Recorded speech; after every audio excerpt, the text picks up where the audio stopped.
Zee 24 तास एक पाऊल पुढे.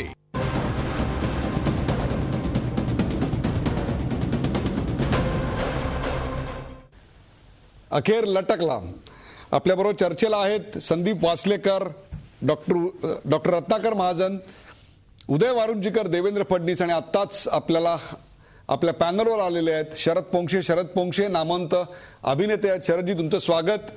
मला सर्वप्रथम तुमची या प्रकरणावरची अजमल कसाब याच्या फाशीविषयीची प्रतिक्रिया सांगा. सगळ्यात पहिलं म्हणजे की मला खूप आनंद झालेला आहे आणि सरकारला उशिरा का होईना पण निर्णय अंमलात आणायचं धाडस त्यांनी दाखवलंय. हा पहिली प्रतिक्रिया माझी पहिल्यांदा कळल्या नंतर एक समंजस माणूस, एक भारताचा नागरिक, संपूर्ण राजकारणाचा सातत्याने बघत असतो मी काय करतात राजकारण. मग विचार करायला लागल्यावर माझ्या डोक्यात आलं की बाबा मी गुप्त का पाळलं. कसाबनी गुप्तपणे हल्ला केला नव्हता, कसाबनी जाहीरपणे हल्ला केला. कसाबनी जाहीरपणे निरपराध भारतीयांना मारलं. तर त्या सगळ्यांना मारलंय, ज्यांचे कोणाचे तरी बायको गेले, नवरा गेलाय, हात गेलेत, पाय गेलेत, त्या सगळ्यांना बोलवून गेटवे ऑफ इंडियाच्या समोर जाहीरपणे टेलिकास्ट का नाही केलं त्याला मारणं, फाशावर लटकवणं, असं माझ्यासारख्या एक सर्वसामान्य नागरिक. एक प्रकारे तीव्र प्रतिक्रिया तुमची आहे. हो, असलीच पाहिजे ना. का नाही, त्यांनी जाहीरपणे अत्यंत म्हणजे राक्षसी वृत्तीनं त्यांनी मारलेलं आहे, तर त्याला फासावर लटकवलं पाहिजे. ते आम्हाला सगळ्यांना बघायला मिळालं पाहिजे. त्याचा आम्हाला आनंद नको मिळाला. गपचूप कसलं करताय? गपचूप करायचं कारण काय मला कळलंच नाही.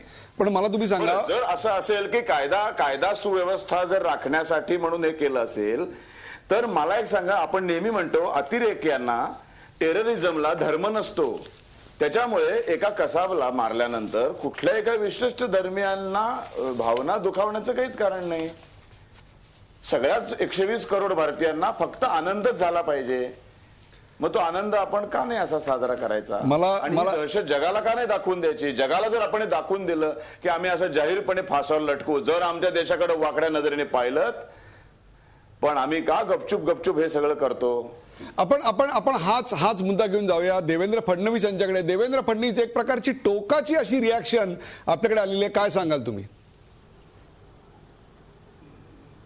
नाही, साधारणपणे प्रत्येक भारतीयाला हेच वाटतं की कसाबला जाहीर फाशी दिली पाहिजे. पण एक गोष्ट आपण लक्षात घेतली पाहिजे, लोकशाही देशामध्ये अशा प्रकारे आपण जाहीर फाशी देत नाही. आणि आपण जर बघितलं तर सद्दाम हुसेन यांना फाशी झाली, अशाच प्रकारे गुप्तपणे ती फाशी झाली. ही गोष्ट वेगळी आहे की कोणीतरी स्पाय कॅमेऱ्याने त्याचं चित्रण घेतलं आणि ते मीडियाकडे गेलं. ओसामा बिन लादेन आपण जर बघितलं तर ज्या प्रकारे ओसामा बिन लादेनला मारण्यात आलं, त्याचा मृतदेह कुठे पुरला हे देखील कोणाला कळलं नाही. हे ऑपरेशन अशीच करावी लागतात. याचं कारण असं असतं, देशात कोणाला आनंद दुःख हा तर विषय नाही, देशात आनंदच होईल, पण आंतरराष्ट्रीय दबाव देखील अनेक असतात, आंतरराष्ट्रीय दबाव गट असतात, एक टेररिस्ट इकॉनॉमी असते. या सगळ्यांचा मिळून एक प्रेशर गट असतो. तो कसा, कुठून आणि कोणाच्या तोंडून काम करेल याची कल्पना नसते. आणि म्हणून अशा सगळ्या परिस्थितीमध्ये अशी जी ऑपरेशन्स आहेत, ही ऑपरेशन्स अशाच प्रकारे सातत्याने केली जातात. त्यामुळे शरदजींच्या एका मताशी मी सहमत आहे.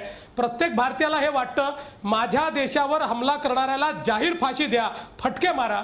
पण लोकशाही प्रक्रियेमध्ये मला असं वाटतं अशा प्रकारे ऑपरेशन करूनच अशी फाशी द्यावी लागते. त्यामुळे ही जी काही घटना घडलेली आहे किंवा ज्या प्रकारची या ठिकाणी सगळी प्रोसिजर केली आहे ती मला योग्य वाटते. संदीप वासलेकर, मला तुम्ही सांगा, आंतरराष्ट्रीय दबाव गट असा एक शब्द आता देवेंद्र फडणवीस यांनी वापरला आणि मगाशच्या सेगमेंटमध्ये तुम्ही बोलताना पाकिस्तान, अतिरेकी संघटना आणि सरबजीतला फाशी का देऊ नये अशा प्रकारचे 3 महत्वाचे मुद्दे मांडलेत.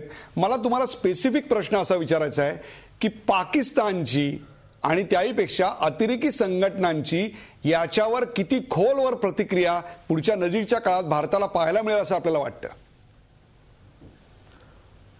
उदय, पहिली गोष्ट आपण ही लक्षात ठेवली पाहिजे की जो हल्ला झाला तो 30% दहशतवादी हल्ला होता आणि 70% पाकिस्तानी लष्कराचा हल्ला होता. त्या दिवशी दहशतवाद्यांनी यूज युअर राऊंड स्पेअरिंगली, त्याच्यानंतर use cover fire, use burst fire, अशा प्रकारची एक्सप्रेशन्स वापरली होती. तुम्हाला मिलिटरीचा कुठलाही माणूस सांगेल की ही सगळी मिलिटरीची एक्सप्रेशन्स आहेत, ही काही दहशतवाद्यांच्या कॅम्पमध्ये बोलली जाणारी ही भाषा नाहीये, ही मिलिटरीत बोलली जाणारी भाषा आहे. ह्याचा अर्थ पाकिस्तान मिलिटरीची त्याच्यामध्ये अतिशय ऍक्टिव्ह इन्व्हॉल्वमेंट होती हे सिद्ध होतं. दुसरी गोष्ट 27 तारखेला म्हणजे दुसऱ्या दिवशी संध्याकाळी 5 वाजता इस्लामाबादमध्ये इथे ज्या वेळेला घनघोर चकमक चालू होती आणि ती चकमक 28 तारखेपर्यंत सकाळपर्यंत चालू होती, पण त्या आधीच म्हणजे 27 तारखेला संध्याकाळी 5 वाजता बरोबर इस्लामाबादमध्ये एक मोठी सभा आयोजित केली होती आणि त्यामध्ये पाकिस्तानच्या लष्कराशी जवळचे संबंध असलेल्या लोकांनी विजयोत्सव साजरा केला होता आपल्या इथे एक दहशतवादी हल्ला केल्याबद्दल. हे सर्व आणि त्यामध्ये नुसतेच लष्करी अधिकारी नव्हते, पण काही काही विचारवंत, अतिशय इन्फ्लुएन्शियल असे विचारवंतही होते. तर हे सर्व असं दाखवते की ह्याकडे आपण केवळ एक संकुचित दृष्टीने बघून केवळ एक दहशतवादी गट आहे. झी 24 तास एक पाऊल पुढे.